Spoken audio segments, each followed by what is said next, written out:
কালেকশনটা করার পরে আপনার কি হবে, কি লাভ হবে? এটা আমার বেতন আছে। এই মাহফিলের কালেকশন করে আপনি বেতন নেন?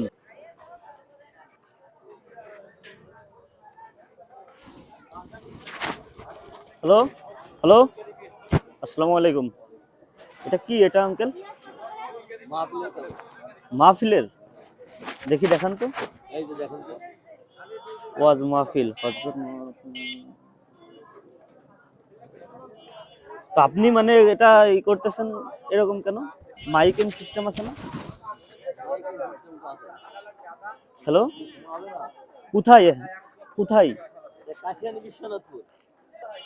যায়েন না। আচ্ছা, আপনার পিছে আমি আসি, আগে পড়ে নিই ব্যাপারটা। তো চাচা, আপনি কাশিয়ানী গোপালগঞ্জ থেকে এখানে চলে আসছেন? এটা কেমন কথা ভাই? হ্যালো, আপনি একটু আমার সাথে কথা বলেন না। আপনি কি ব্যস্ত মেলা? আমি কালেকশন করবো না। দেখি কালেকশন কয়টা, কলম হাতে নিয়ে কি করতেছেন দেখেন তো। দেখি এটা এটা একটু আমার হাতে দেন। এই পর্যন্ত কতগুলো করতে পারছেন? কত করে এটা, কত করে, কেমনে কি? এই যে 10 যোগ দিচ্ছি, এই 18 তারিখে এই যে কালেকশন। টাকা টাকা কেমনে কি? টাকা কেমনে কি? টাকা কেমনে কি? টাকা মাঠে জমা হবে। হ্যাঁ, আমি আপনাকে কত টাকা দিলে মানে এরকম লিখে রাখবেন আর কি? আপনি 10 টাকা, 5 টাকা, 2 টাকা, 1 টাকা দিলেও রসিদ উঠবে। এই রসিদে আর কি মানে লিখে রাখতেছেন কে কয় টাকা দিচ্ছে? হ্যাঁ। কিছু মনে করবেন না। আসলে আসলে মেন কথাটা হচ্ছেন কি, আপনি অনেক দূর থেকে এখানে আসছেন, না, ঠিক আছে, আরো সমস্যা যেভাবে নাই। প্রচারটা ওই যে করতেছেন আপনার এটা তো আসলে বইন ভাই আছে, ডাক্তার, সে ভালো করে দেয়, সে গোপালগঞ্জ যায়, আমাদের পরিচিত আছে, কোনো সমস্যা চেনা নাই। পরিচিত নাকি আপনার? না, এমনি এই সে কাশিয়ানী গোপালগঞ্জ কত দূর, মানে আপনি ওখান থেকে এখানে চলে আসছেন, তাও হাতে করে নিয়ে এরকম কালেকশন করতেছেন, ব্যাপারটা একটু কেমন কি না? অবশ্যই অবশ্যই। আমার এটা ঠিক আছে তাই না?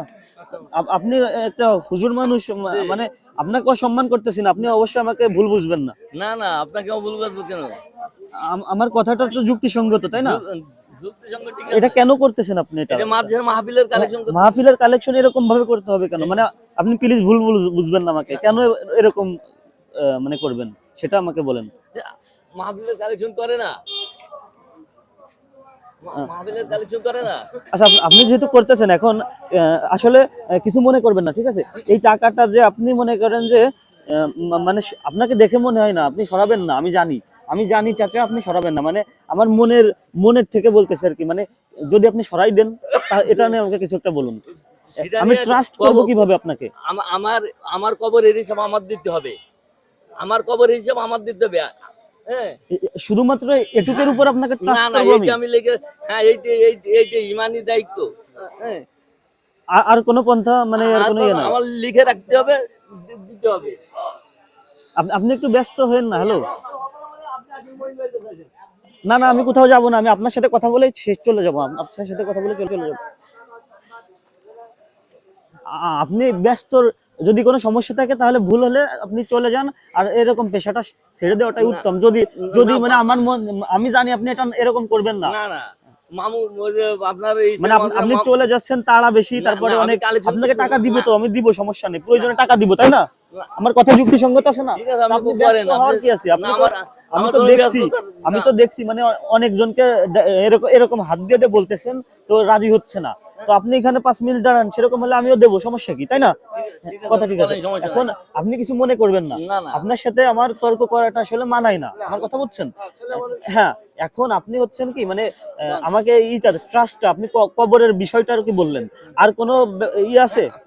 এটা আমার তো হিসাব দিতে হবে, আমার এই যে হিসাব লিখে রাখতে যে টাকা মাঝখানে জমা হয়ে যাবে। হ্যাঁ, এই মাঝখানে কোনো সমস্যা নাই, আমি একজন আলেম মানুষ, আমার কোনো এর মধ্যে কোনো 2 নম্বরের নাই। এই যে মিজান ভাই আমাকে, আমি প্রতি মাসেই আসি, এই মাসে মাহফিলের কালেকশন করতেছি। প্রতি এই কালেকশনটা করার পরে আপনার কি হবে, কি লাভ হবে? এটা আমার বেতন আছে। এই মাহফিলের কালেকশন করে আপনি বেতন নেন?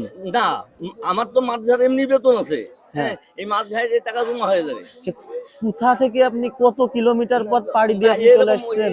হয়ে থাকে। আচ্ছা, যাই হোক, আপনি মুরব্বী মানুষ, আপনার সাথে তর্ক আমি অবশ্যই করতে চাই না। তবে যদি যদি কোনো মানে অন্যরকম কিছু হয়ে থাকে, আমি আশাবাদী আপনি মানে সেটা ছেড়ে দিবেন। ইনশাল্লাহ ইনশাল্লাহ ইনশাল্লাহ ইনশাল্লাহ। ঠিক আছে, যান। ওকে, আসসালামু আলাইকুম।